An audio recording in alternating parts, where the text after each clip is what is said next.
Hey, what's up, everybody? It's Pastor Ronnie. Welcome back to Raw and Real. Thank you for tuning in today. We're going to tackle another one of those tough questions about the workplace today.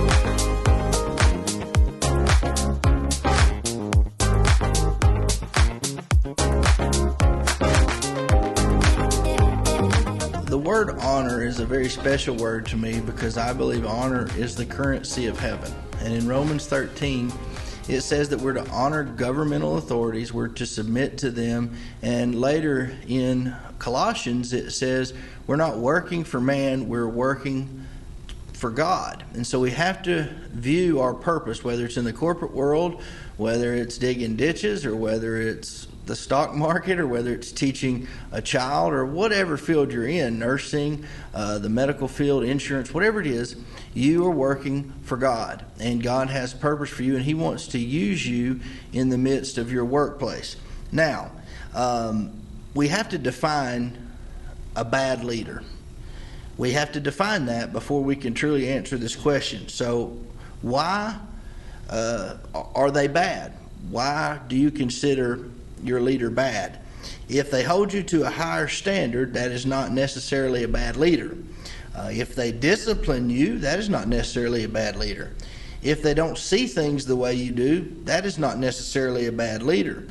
Just because you have disagreement or that you don't have a connection with them, that doesn't mean they are a bad leader. A bad leader is an insecure leader, an abusive leader, a demeaning leader, a leader who doesn't like you and has no reason not to like you. They have no interest in you finding or fulfilling your purpose there. If you are indeed in an abusive or a demeaning situation, you have three choices. Number one, you can change the culture. You can set your mind to be a change agent in the workplace or in the ministry or whatever field you're in.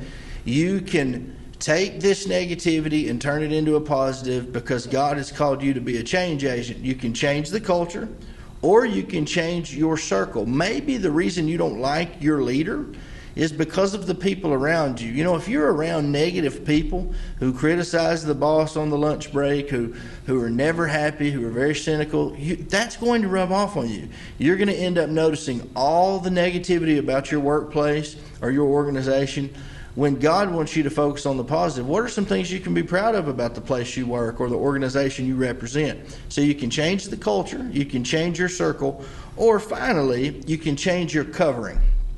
I believe wholeheartedly that atmosphere matters. Oranges don't grow naturally in Alaska.